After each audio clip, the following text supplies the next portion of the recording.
अल्लाह कुरान में फरमाता है हरगिज़ तुम भलाई को नहीं पा सकते जब तक कि तुम अपनी पसंदीदा चीज खर्च न करो। यही वजह थी हजरत ज़ैद बिन हारिसा अल्लाह के रसूल के सहाबी हैं, बारगाहे रिसालत में आते हैं। जब ये आयत नाजिल हुई तो कहा या रसूल अल्लाह मेरा एक बाग है, मैं उस बाग को जो सबसे ज्यादा पसंद करता हूं, मेरा बाग बहुत खूबसूरत है, बहुत अच्छा है।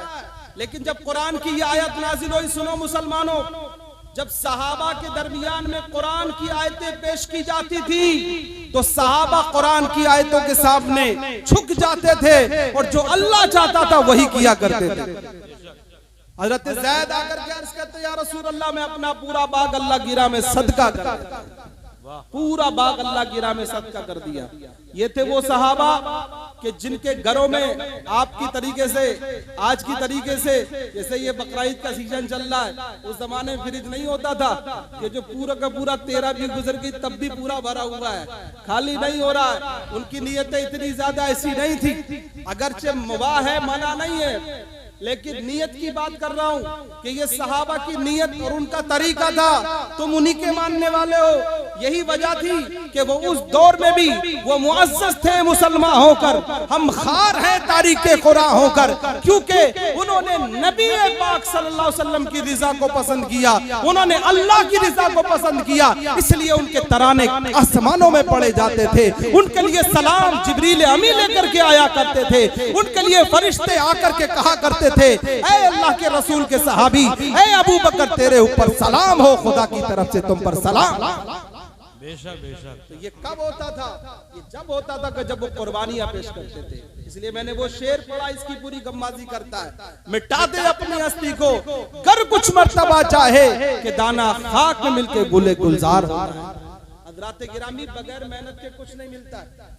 ये हुफ्फाज़ बैठे हैं, आप सोचते हो यार मौलाना हाफिज लोगों की बड़ी कदर की जाती है, लेकिन आपने इनके ये अभी इनके चेहरे और इनकी टोपियां और इनकी साड़ियां और इनके अच्छे कपड़े अभी देखे हैं, लेकिन आपको शायद मदरसों की वो रातें नहीं पता होंगी कि जिन रातों में बैठ करके जब पूरी दुनिया सोती है तो रात की तारीकी में ये अपने आप हिल हिल करके कुरान करीम को पढ़ते हैं और अपने सीने में बसाते हैं। जब फजर का वक्त होता है, आज तकरीबन लोग आज की रातों में 4.5 घंटे मुश्किल से सो पा रहे हैं। इन रातों के अंदर जब तुम सुबह फजर के वक्त सोते रहते हो तो उस वक्त ये कौम उठ करके काल अल्लाह और काल रसूल पढ़ा करती है। हज़रात गिरामी कुछ न कुछ अपने आप को मिटाना पड़ता है, तभी कुछ दुनिया में मिलता है, बगैर मेहनत के कुछ नहीं मिलता है। एक मिसाल आपको गांव के हिसाब से देना चाहता हूँ, उससे बात जरूर समझ में आ जाएगी।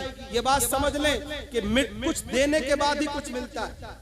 ये दुनिया का उसूल है, एक है फितरत, एक है कुदरत। फितरत का ये उसूल है, ये कानून है कि जैसा करोगे वैसा पाओगे। कुदरत खुदाबंदी रहम फरमा दे तो फकीर को अमीर बना दे, बादशाह को गरीब कर दे और गरीब को बादशाह बना दे, ये उसके करम की बात है। लेकिन उसूल फितरत कुछ ये है कि जैसा करोगे वैसा ही पाओगे, जैसी मेहनत करोगे वैसा सिला पाओगे। तो आपको एक मिसाल से इस बात को और अच्छे से समझ में बात आ जाएगी। हज़रात गिरामी, आपने देखा गेहूं का दाना खेत में डाला जाता है, जब तक कि गेहूं का दाना है तो पौधा नहीं बन सकता, फल नहीं आ सकता, बाली नहीं आ सकती, चाहे वो गेहूं का दाना हो, चाहे मटर का हो, चाहे मक्का का हो, चाहे किसी अच्छे पेड़ का हो। जब तक कि वो बीज है, बाहर है, सॉफ्ट है, साफ है, तब तक उस पर कोई फल नहीं, उससे कोई फायदा नहीं। लेकिन जो ही किसान जमीन को खोदता है और फिर उसके अंदर उसको डालता है, बीज जमीन के अंदर जाता है और कुछ वक्त के बाद उसके अंदर रहने के बाद अपने जिस्म को फूल के फटा देता है। जब वो फट जाता है फिर उसके अंदर से एक पौधा निकलता है। फिर एक बीज था लेकिन एक बाली के ऊपर 70-70 दाने आते हैं। ये बताते हैं इस बात को कि जब तक अपने आप को मिटाओगे नहीं तब तक के कुछ फल आएगा नहीं।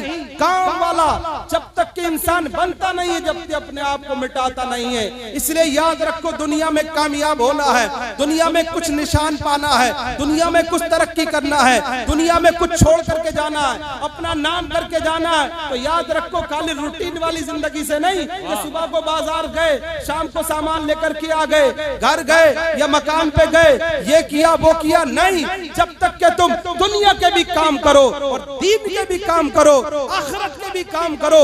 जब मस्जिद से आवाजान की आवाज आए तो मस्जिद में नजर आओ, जब मदरसे से बुलाया जाए कि दीन के काम के लिए आओ तो वहां भी तावनु अलल बिर्रि व तक़वा के तहत खड़े हो जाओ। जब तुम हर मैदान में नजर आओगे, जैसा कि सहाबाए कराम थे, जब उनको मस्जिद नबी में आवाज दी जाती थी ऐ सहाबा आओ, जब उनको कहा जाता था हय्या अलस सलाह तो सब बंदी करके नमाज के लिए खड़े हो जाते थे। लेकिन जब उनको कहा जाता था कि बदर के मैदान में तलवारों के साए में नेज़ों के सामने खड़ा होना है तो वो नंगे हाथ ही खड़े हो जाया करते थे। अल्लाह के रसूल के पैगाम पर अमल करते थे। वो दुनिया को बताते थे कि हम आए भी यहाँ हैं तो मुस्तफा के लिए और जाएंगे भी यहाँ से तो मुस्तफा के लिए, इसलिए कि हम जीते भी हैं तो मुस्तफा के लिए और मरते भी हैं तो मुस्तफा। नारे तकबीर, नारे रिसालत, उलमा अहले सुन्नत। इसलिए याद रखो, अब तुम सोचो कि भाई दोनों हाथ में लड्डू आ जाए, इमाम साहब को बुला के दावत अच्छी वाली कर दें, फातिहा करवा दें और उनको रुखसत करके दरवाजे पे छोड़ के चले आए, नमाज पढ़ने मस्जिद में ना जाएं। ऐसा नहीं। आज का मुसलमान यही समझ रहा है, खासतौर पर मैं सुन्नी भाई में माजरत के साथ कहूंगा, आज हमारे यहाँ एक बहुत मसला ये चल गया है कि लोग आजकल फराइज पर नवाफिल को तरजीह देने लगे। फराइज पर नवाफिल और मुस्तहब्बात को, ये बात ज़हन में रखो और ये उलमा से सीख लो, समझ लो। फर्ज को हजारों नफल भी पूरा नहीं कर सकते। फर्ज फर्ज है, अल्लाह का फर्ज। एक नमाज के ऊपर 1,00,000 फातिहा भी भारी नहीं हो सकती, ये बात ध्यान में रखें। अल्हम्दुलिल्लाह हम सुन्नी है, अहले सुन्नत व जमात है, लेकिन अब स्टेजों से ये बातें बताना जरूरी है। जिस तरह से हमारी कौम ने जुमेरात की फातिहा और शिरनी और ये लाजिम कर रखी है और नमाज का पता नहीं है। ये पता है कि हर जुमेरात को फातिहा होना है, लेकिन ये नहीं पता कि हर जुमेरात को नमाज भी पढ़ना है। याद रखो, जब तक के नमाजें तुम्हारी मुकम्मल नहीं होंगी, कोई नियाज मुकम्मल नहीं होगी। ये बात ज़हन नशीन कर लें। कोई रस्म, कोई भी रस्म अगरचे वो मुबाह हो, अगरचे वो जायज हो, अगर कोई शख्स फराइज को छोड़ करके नवाफिल को करता है तो वो सब उसका मुअल्लक रहेगा, लटका रहेगा, काबिल कबूल नहीं होगा। आला हज़रत रज़ियल्लाहु ताला अन्हु की बारगाह में सवाल पेश किया गया कि हुजूर, एक बूढ़ी औरत है, वो हर साल 11वीं शरीफ की डेग बनवाती है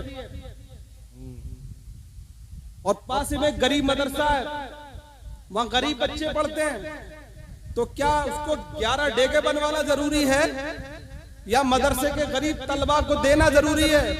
तो आपने फरमाया कि डेग न बनवाए, बल्कि उसी का जितना भी खर्च है वो मदरसे के तलबा पर खर्च कर दे, गौसे पाक भी राजी हो जाएंगे, नजर भी हो जाएगी और तालीम का काम भी हो जाएगा, उसको उसका ज्यादा बल्कि डबल सवाब अल्लाह ताला। क्योंकि तालीम पर किया गया खर्च सबसे बेहतरीन सदका है। मैं ये रिवायत सुना करके ये बताना चाहता हूँ कि कुछ लोगों के सॉफ्टवेयर आजकल अपडेट नहीं होते, उलमा से पूछते नहीं है, जो दिमाग में बैठा है करना वही है, जहनों बैठा हकीका करना है, छोचक करना है, वलीमा करना है, इतना लंबा चौड़ा करना है, इतनी लंबी दावत करना है। मेरे भाई, चाहे शादियां हो, चाहे अकीके हो, तुम्हारी कोई रस्में हो, ये सब सुन्नत से मुताल्लिक है। इनके लिए जितनी तुम्हारी इस्तिताअत है उतना ही करो, उससे ज्यादा नहीं। आपको पता नहीं है, अल्लाहु अकबर, आप अगर हम शादी की महफिल है, यानी उस मौके पर अल्लाह और उसके रसूल का जिक्र हो रहा है, इसलिए मैं मुनासिब समझता हूँ बहुत मुख्तसर में आपको ये भी बता दूं कि शादियां कैसी होना चाहिए और मरासिब किस तरह से अदा करना चाहिए। अल्लाह के रसूल सल्लल्लाहु तआला अलैहि वसल्लम ने शादी के हवाले से फरमाया है कि सबसे अच्छी शादी वो है जिसमें सबसे कम खर्चा हो। सबसे अच्छी शादी, मुस्लिम की हदीस है ये, तिर्मिज़ी शरीफ में भी हदीस पाक आई है, अल्लाह के रसूल सल्लल्लाहु अलैहि वसल्लम ने साफ फरमाया। लेकिन आज हमारे मरासिम इतने तेजी से बढ़ रहे हैं और इनको लोग जानने की कोशिश, हर आलिम बयान करता है, बल्कि अच्छे अंदाज में बयान करने की कोशिश करता है, लेकिन खालिस हमारी कौम का मिजाज बन गया, इधर सुना और उधर छोड़ दिया। मेरे भाई, अमल की कोशिश करें। अगर आपकी छोटी सी कोशिश रही तो आपको अल्लाह ताला के यहाँ बहुत बड़ा अजर मिलेगा। जो लोग आज ऐसा कर रहे हैं उनको अल्लाह ताला अज्र देता है। मेरा अर्ज करने का मतलब ये है कि वो तमाम मरासिम के जो फराइज से अहम नहीं है। हाल तो ये हो गया है कि नौशे मियां सुबह को जब बारात जाते हैं तो फजर की का पता नहीं होता है, लेकिन वो शुक्राने की का पता रहता है। फजर की मेरे यहाँ तो जितने भी आए मैंने तो पहले फर्ज पढ़वाए, फर्ज पढ़। पहली बात तो कज़ा इतनी करे बैठे रहते हैं कि वो जितने भी नफल पढ़ेंगे वो भी कम पढ़ेंगे। हम मुखालिफ नहीं है, लेकिन बताना ये है कि उलमा से सीखें, तो फर्ज बहुत है। ऐसे ही बहुत से लोग होते हैं कि वो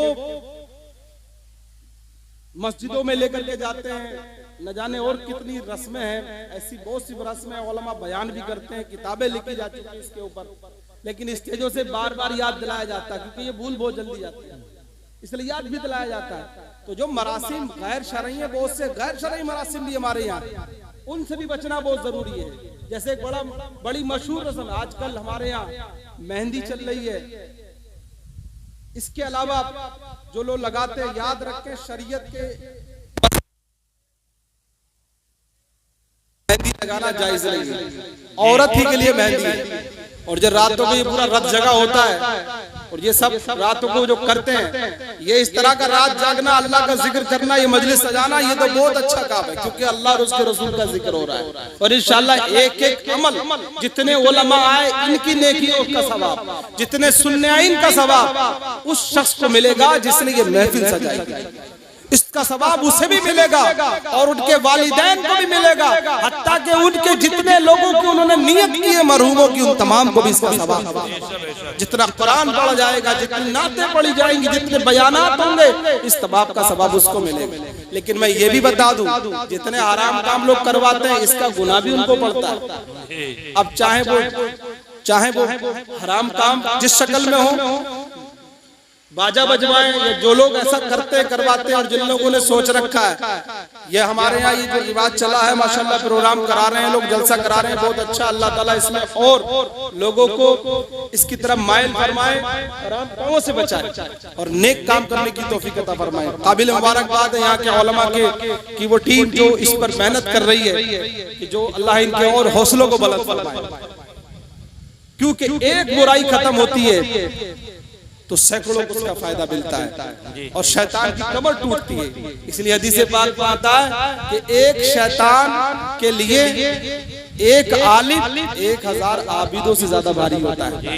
इसीलिए होता है कि उलमा इतने सारे लोगों को बैठ के समझा तो रहे, बता तो रहे। और अभी अगर यहाँ पर वो मामला होता तो नौजवानों की पूरी थेड़ होती, यहाँ पर पूरी भीड़ होती। अल्लाह रहम फरमाए।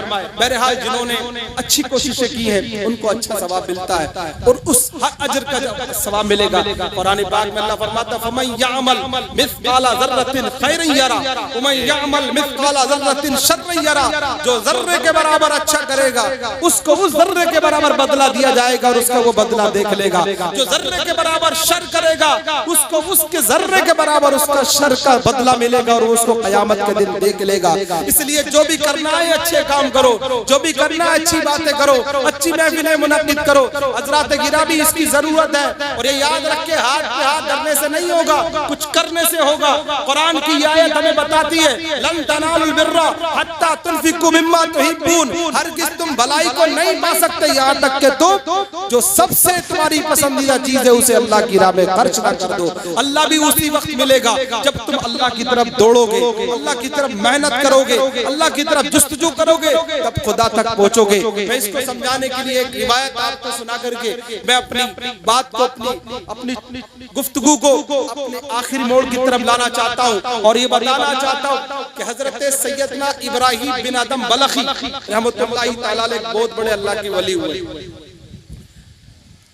ये शहंशाह बहुत बड़े बादशाह थे, बलख के बादशाह। रात में अपने महल में आराम फरमाते, महर में आराम फरमाते, आवाज आती है छत से। आपने उस आवाज को सुना तो कहा कौन? जवाब मिला कि ऊंट वाला। कहा बादशाह की छत पर, महल की छत पर ऊंट का क्या काम? कहा मैं अपना ऊंट ढूंढ रहा हूँ। कहा ऊंट छतों पे नहीं मिलते। कहा फिर कहा? कहा ऊंट जंगलों में मिलते हैं। तो उसका जवाब था, वो जवाब सुने। तो उसने कहा है बादशाह, जिस तरह से ऊंट छत पर नहीं मिलते, ऐसे याद रखो खुदा भी नरम बिस्तरों पर नहीं मिलता है। खुदा भी नरम बिस्तर पर नहीं मिलता है। तुम चाहते हो कि बादशाहत भी रहे और मजे भी मिले, और तुम चाहते हो कि अल्लाह का नूर भी मिल जाए, अल्लाह के जलवे भी मिल जाए। तो याद रखो, अगर अल्लाह के जलवे हासिल करना है, नूर हासिल करना है, कुर्बे खुदाबंदी हासिल करना है, तो तुमको महलों से निकलना होगा। बादशाह की बात समझ में आ जाती है। इब्राहिम बिन अदहम उसी वक्त सल्तनत को छोड़ करके आप अल्लाह की राह में निकल जाते हैं और इतनी इबादत करते हैं, इतनी इबादत करते हैं, इतनी खुदा की याद करते हैं कि वो दिन दुनिया ने देखा कि एक दिन दरिया के किनारे बैठे हुए थे, आपकी सल्तनत के ताजिर गुजर रहे थे और कहा था इब्राहिम, ऐ सुल्तान इब्राहिम बिन अदहम, क्या मजा आया सुल्तानी छोड़ करके, क्या मिला बादशाहत छोड़ करके, तुम्हें क्या मिला ये फकीरी में? आप बैठे हुए अपने कपड़े को, गुदड़ी को सुई से सिल रहे थे। कहा कुछ मिला नहीं, बादशाहत छोड़ करके, इतनी शान की जिंदगी छोड़ करके गरीबी की जिंदगी गुजार रहे हो, क्या मिला? तो जवाब मिलता है, जब तुम जानना चाहते हो क्या मिला तो देखो, आपने अपनी सुई को उठाया और दरिया में डाल दिया और फरमाया, ऐ मछलियों, मेरी जो सुई है वो मुझे ला करके दो। तो देखते क्या है कि एक मछलियां एक नहीं बल्कि सबके मुंह में, किसी के मुंह में सोना है, किसी के मुंह में चांदी है, वो ला करके पेश करती है। आप फरमाते नहीं नहीं, मुझे सोना चांदी हीरे जवाहरात नहीं चाहिए, मुझे तो अपनी सुई चाहिए।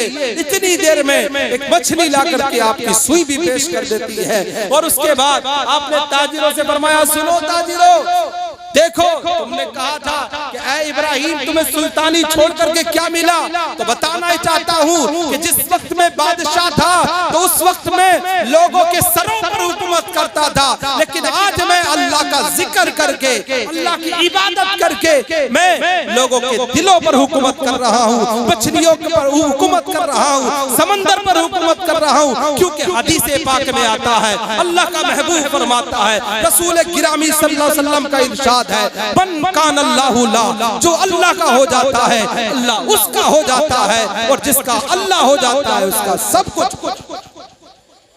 इसलिए हज़रात गिरामी जरूरत है कि अल्लाह की तरफ रुजू करें। आज हम और आप दुनियादारी की तरफ तवज्जो दे रहे हैं, लेकिन सही माना में जिस तरह से एक इंसान को अल्लाह के दीन की तरफ आना चाहिए वो आज हमारे अंदर नहीं पाया जा रहा। मैं सिर्फ इतना बताना चाहता हूँ कि आज इस प्रोग्राम से आप ये पैगाम लेकर के जाएं कि इंशाअल्लाह हमें जो भी कुछ करना है अल्लाह की रिजा के लिए करना है। आजकल उम्र हो ये रहा है कि बहुत से काम, चाहे तकदीर हो चाहे नात हो, ये आजकल नियतें हो रही हैं कि बस लोग खुश हो जाएं।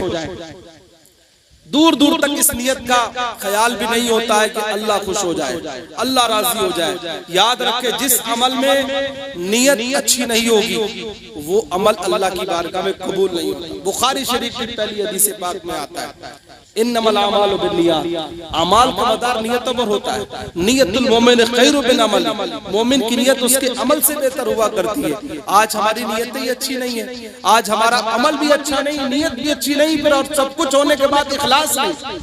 ये तीनों चीजें होना बड़ा जरूरी है, नियत भी अच्छी होना जरूरी है, अमल भी अच्छा होना जरूरी है, और इखलास भी अच्छा होना जरूरी है।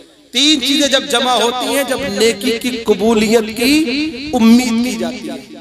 और आज ये तीनों ही गायब, ना नियत है, कोई काम करने उससे पहले नियत ही नहीं है, और दूसरी बात अगर कर भी रहे हैं कोई काम तो अच्छा काम नहीं है, कोई भी काम कर रहे हैं, और तीसरी बात अगर नियत और अमल जमा भी हो जाए तो उसमें फिर इखलास नहीं है। कोई किसी को खुश करने के लिए, कोई किसी लालच में, कोई किसी गरज में। याद रखे, जो भी कुछ करे वो अल्लाह की रजा के लिए करे, ये बहुत जरूरी है। पहला पैगाम है जो मुसलमान को मिलना चाहिए। ये सहाबा थे जो यही काम किया करते थे। एक आखिरी रिवायत आपको समझाने के लिए बता के जा रहा हूँ, उसको याद कर लेना। और एक पैगाम है इस रिवायत के अंदर, और ये वो पैगाम है जो मालदार को और गरीब को दोनों को पैगाम बराबर का देता है। हुजूर पाक अलैहिस्सलाम के जमाने में एक सहाबी है हजरत अबू दुजाना रज़ी अल्लाह ताला, सरकार दो आलम सल्लल्लाहु अलैहि वसल्लम की बारगाह के गरीब सहाबी। इनके पड़ोस में एक यहूदी रहता था। उस यहूदी के घर में एक दरख्त था खजूर का, उस पर फल आता यानी खजूर होती, और सुबह को जब हवा चलती तो पक्के खजूर गिर जाते, तो हजरत अबू दुजाना के आंगन में गिरते। हजरत अबू दुजाना रोजाना फजर की नमाज सलाम फेरते ही पढ़ के आते और अपने घर जल्दी से जाते और उन खजूरों को समेटते और यहूदी घर पहुंचाते। एक दिन, 2 दिन, 3 दिन तक का फाका हो जाता, लेकिन कभी अबू दुजाना सहाबी अपने मुंह में और अपने बच्चों के मुंह में वो खजूर नहीं रखते। सिलसिला चलता रहा। जो सहाबा थे उनको ये बात का इल्म नहीं था कि ये सहाबी क्यों जाते हैं। उनके दिल में ख्याल आया, उसने उन्होंने हुजूर की बारगाह में शिकायत रख दी कि या रसूल अल्लाह, ये अबू दुजाना सहाबी हैं, ये बहुत जल्दी सलाम फेरते घर चले जाते। आकाए करीम सल्लल्लाहु अलैहि वसल्लम का तरीका रहा कि कोई किसी की शिकायत करता तो हुजूर अलैहिस्सलाम की शिकायत पर उसको डांटते नहीं थे, बल्कि उसकी तहकीक करते। यहाँ से ये भी सबक मिलता है कि जल्दी किसी की कोई शिकायत मिल जाए तो उसके पीछे नहीं पड़ना चाहिए। ये हमारे नबी का तरीका नहीं। तो जो गैबदार थे, जिनको अल्लाह ने इल्मे गैब दिया था, जो कि अताई, याद रखें हमारा अकीदा अहले सुन्नत जमात का ये है कि हुजूर को इल्मे गैब है लेकिन अताई है। वहाबिया दयाबना तो उसके कायल ही नहीं है। जाती अल्लाह का है और अल्लाह के देने से मुस्तफा का है। और जब खुदा देने वाला है, मुस्तफा लेने वाला है, तो पेट में दर्द सिर्फ पूरी दुनिया में जिन्हीं चंद फिरकों के दिल में होता है कि जिनको ये लगता है कि कितना दे दिया। हम तो इस पर यकीन रखते हैं, वला सौफ यूती का रब्बू का फतरदा इन्ना आतैना कल कौसर। ये कुरान में अल्लाह फरमा रहा है कि जिसकी कोई लिमिट नहीं है, महबूब इतना देंगे कि तुम राजी हो जाओगे। जब अल्लाह ने देने का वादा किया है तो ये बीच के लोग डरते क्यों है? जब अल्लाह को पता है कि वो देने वाला कितना है, वो लेने वाला जाने, देने वाला जाने। हम उस मुस्तफा पर यकीन रखते हैं, उस मुस्तफा की बात कर रहे हैं, उस पैगंबर की बात कर रहे हैं। सरकार की बारगाह में कोई शिकायत होती तो सरकार दो आलम सल्लल्लाहु अलैहि वसल्लम शिकायत की वजह से किसी को डांटते नहीं थे, किसी के बारे में बुरा हुक्म नहीं लगाते थे। आज ये जानने की जरूरत है, एक कोई भी आदमी जिसके अमल भी गलत, जिसकी जबान भी गलत, जिसका तरीका भी गलत, एक अच्छे खासे मस्जिद के इमाम के बारे में जरा सी बात कह देता है, सबके लोग मान लेते हैं। याद रखो, कुरान कहता है इन जाअकुम फासिकुम बिनबइन फतबय्यनु, अगर तुम्हारे पास कोई फासिक खबर लेकर के आए तो जांच पड़ताल कर लो। आजकल ये मिजाज बन गया है कि बस किसी ने कुछ कह दिया, मस्जिद के इमाम साहब 20 साल के इमाम है और किसी बच्चे ने भी जाकर कह दिया तो लोग अरे हाँ हो सकता है ऐसा। ये क्या हम उसूल कुरान पर चल रहे हैं? नहीं, मैं बहुत मोटी मोटी सी बातें बता रहा हूँ, शायद समझ में आ जाए। कुरान ने ये कहा कि कोई शख्स जो अमल से गलत है, फासिक है, अगर वो कोई बात कह रहा है तो तहकीक कर लो, और जब तहकीक से साबित हो जाए तो जो साबित हो वो बात करो। ये नहीं है कि उसके खिलाफ खड़े हो जाए। ऐसे न जाने कितने हमने सुनने में आया, बहुत सी मस्जिदों में ऐसे इमाम साहब ने बात नहीं मानी तो नमाज पढ़ना छोड़ दी। इमाम साहब ने किसी दिन फातिहा नहीं घर पर करने टाइम से गए तो नाराज हो गए। मालूम है आपको मसला? इमाम के पीछे नमाज पढ़ना उस वक्त तक आप बंद नहीं कर सकते जब तक के इमाम के अंदर आप कोई शरई कमी बयान न कर दें, और वो भी वो शरई कमी, वो भी शरीयत की वो कमी जो कबीरा गुनाह पर दलालत करती हो, या ऐसा गुनाह कि जिससे फसाद फैलने का अंदेशा हो, या ऐसा गुनाह कि जो मुताअद्दी हो।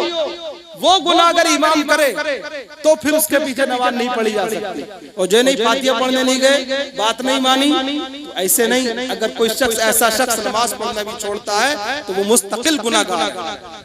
अगर अपनी अलग पढ़ रहा है तो डबल गुनाहगार है, जमात छोड़ने का और इमाम से नाराज होने का।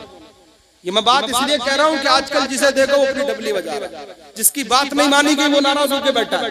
इसलिए कहना ये है, ये बहुत ऐसी बातें हैं कि इससे फसाद फैलता है। इस फसाद को रोकने की जरूरत है। अर्ज करने का मतलब ये है, हाँ इमाम की भी जिम्मेदारी है कि अगर कोई टेढ़ा हो तो उसको सीधा करने की कोशिश करे। ये नहीं है कि नाराज है तो नाराज रहना, उसूल ही नहीं पता रह गया हमारी कौम के लोगों को। मालूम है आपको, लोग बोल चाले बंद कर देते, एक दिन दो दिन नहीं, एक साल दो साल 10 साल तक बंद रखते हैं। पता है आपको अल्लाह के रसूल का पैगाम क्या है? पैगंबर आज़म मोहम्मद अरबी सल्लल्लाहु अलैहि वसल्लम ने इरशाद फरमाया, अगर 3 दिन से ज्यादा 2 मुसलमानों की बोलचाल बंद है, फलैसा मिन्ना, वो हम में से नहीं है।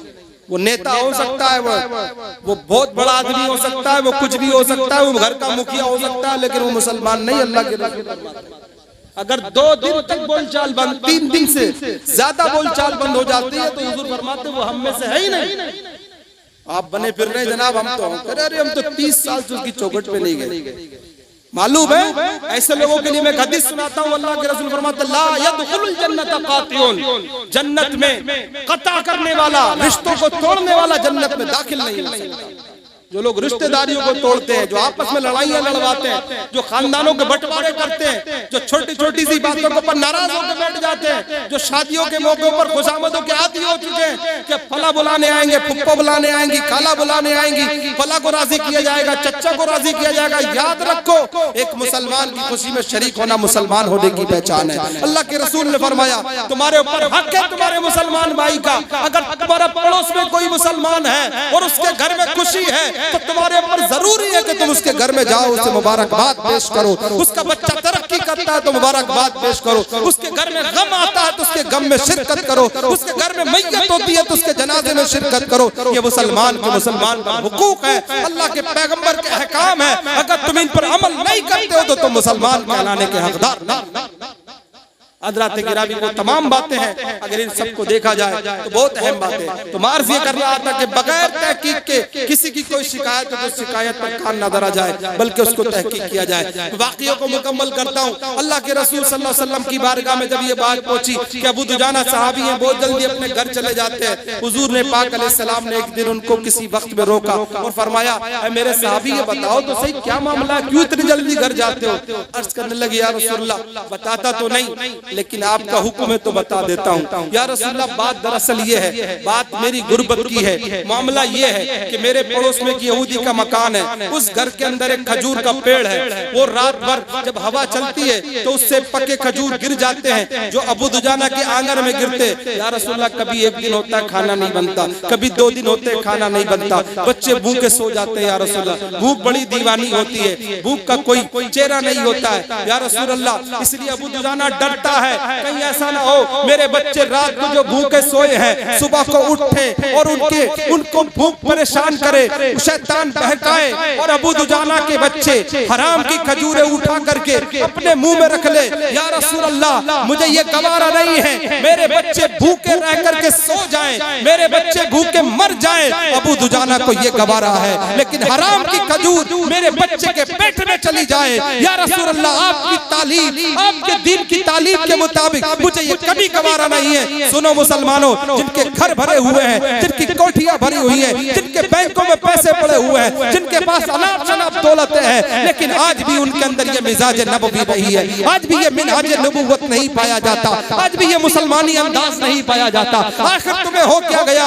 ये उस गरीब सहाबी की शान है कि जिस गरीब के घर में 3 दिन तक खाना नहीं बनता, फिर भी वो अपने बच्चे को हराम का एक दाना खिलाना नहीं पसंद करता। लेकिन आज का कहलाने वाला मुसलमान यूं तो कहने को गाड़ियां भी है, यूं तो कहने को उसके घर में सब कुछ है, लेकिन फिर भी हराम हलाल की तमीज नहीं करता। हराम मिल जाता है तो हराम खिला देता है, हलाल मिल जाता है तो हलाल खिला देता है। क्या मुस्तफा की बारगाह में तुम्हें खड़ा होना नहीं है? कल मैदान महशर में पहुंचना नहीं है? याद रखो, इब्तिदा ता इंतहा, अव्वलीन ता मुताखिरीन, सबके सब कल क़यामत के दिन जमा होंगे और हर शख्स को इसका हिसाब देना पड़ेगा, क्योंकि अल्लाह के रसूल फरमाते हैं कुल्लुकुम राइन मसूलन रियायतिही। अल्लाह के रसूल फरमाते हैं तुम में से हर शख्स कल क़यामत के दिन मसूल होगा और उससे अपनी रियाया के बारे में सवाल किया जाएगा। इसलिए डरो खुदा से, अपनी औलादों को चाहे भूखा रखो, लेकिन एक भी दाना, एक भी कतरा उनके मुंह में हराम का न जाने पाए, क्योंकि यही नबी की पैरवी है, यही नबी का पैगाम है,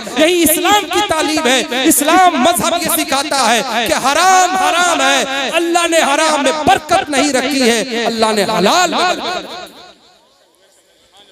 इसलिए हजरत अबू दुजाना रज़ी अल्लाह तआला ये कह रहे हैं, अब सुनो, ये बात तभी गरीब तक की है, बात गौर से सुन ले, ये बात तभी गरीब सहाबी की है। अब सुनो, उसी मजलिस में एक अमीर सहाबी, एक अमीर सहाबी है जिनका नाम बादल अंबिया बित्तहकीक अफजलुल बशर अबू बकर सिद्दीक रज़ी अल्लाह तआला। सुने, आज हमारे माशरे में अमीर और गरीब दोनों पाए जाते हैं। गरीबों के भी हालात बड़े अजीब तरह हैं और मालदारों की तो कहने ही क्या, उन्हें सिर्फ अपनी परवाह है, दूसरे का चाहे कुछ भी हो जाए इसकी परवाह नहीं है। नाम और शान के लिए तो न जाने कितना खर्च कर देंगे, और अगर बात आ जाए किसी गरीब की मदद करने की तो कहते हैं ही नहीं, बड़े हालात खराब हैं, बड़े परेशान हैं। और बात आ जाए अभी नाम पर खर्च करने की तो सब नेता बने घूमते हैं, ये हमारा नाम बहुत हो जाएगा, ये सब करते हैं। सुने, सहाबी, मैं दो सहाबा की बात कर रहा हूँ, ये गरीब सहाबी है, ये गरीब सहाबी है, तो वो उनका अंदाज़े शान कितना निराला है। और अब सुने अमीर सहाबी की, उसी मजलिस में हजरत अबू बकर बैठे हैं। हजरत अबू बकर ने जब सुना कि अबू दुजाना जैसा सहाबी, गुर्बत का हाल ये है कि 3 दिन तक फाका है, फिर भी घर के अंदर फाका होने के बावजूद भी वो खाने के वजह से अपने बच्चे को हराम नहीं खिला रहे हैं। हजरत अबू बकर उठते हैं और यहूदी के घर पहुंच जाते हैं और कहते हैं, यहूदी बता तेरे पेड़ के पैसे कितने हैं, तेरा दरख्त कितने का है, आज जितने दाम बताएगा अबू बकर, कुहाफा का बेटा उसे अदा करके जाएगा। हजरत अबू बकर उससे दाम लगवाते हैं। अब यहूदी ने कहा इसके इतने पैसे हैं, हजरत अबू बकर उसके पेमेंट कर देते हैं।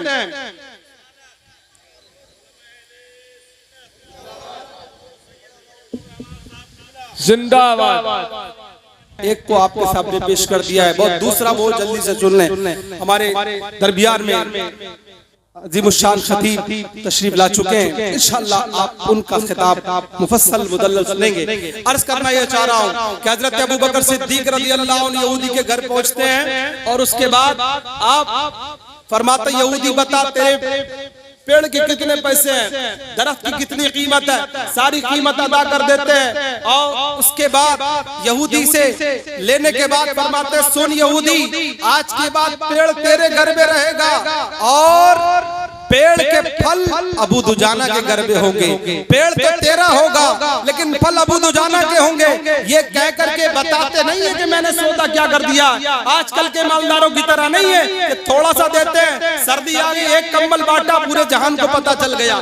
जरा सा गर्मी आ गई, एक बाल्टी का शरबत घोला और पूरे जहान को पता है। फेसबुक, ट्विटर और व्हाट्सएप पर घूम रही है तस्वीरें। सुन लो मुसलमानों, ये वो सहाबा है जो उस पर अमल करते हैं कि दाएं से खर्च करो तो बाएं को खबर ना हो। ये वो लोग हैं कि जो लोग अल्लाह की राह में करते हैं तो सिर्फ अल्लाह के लिए करते हैं, नाम और निशान के लिए, क्योंकि उन्हें पता है वरिदवानु मिनल्लाहि अकबर, अल्लाह की थोड़ी सी रिज़ा ही सबसे बड़ी चीज हुआ करती है। इसलिए हजरत अबू बकर इधर सौदा करके जब पहुंचते तो अब यहूदी के दिल में बात आती है, मेरा पड़ोसी मुझे कुछ पता नहीं, आखिर मैटर किया है, मामला किया है। वो पूछने लगता है, अबू बकर सारी बातें अपनी जगह है, आखिर रहने वाले, मैं यहाँ का रहने वाला, मेरे पड़ोस में अबू दुजाना है, क्या मामला है कि तुमने आकर के सौदा कर दिया और कह दिया आज के बाद पेड़ तुम्हारे घर में रहेगा और फल अबू दुजाना घर में होंगे, आखिर मैटर क्या है, मुझे बात बताओ। हजरत अबू बकर फरमाते, सुन ऐ यहूदी सुन, क्या तुझे पता नहीं है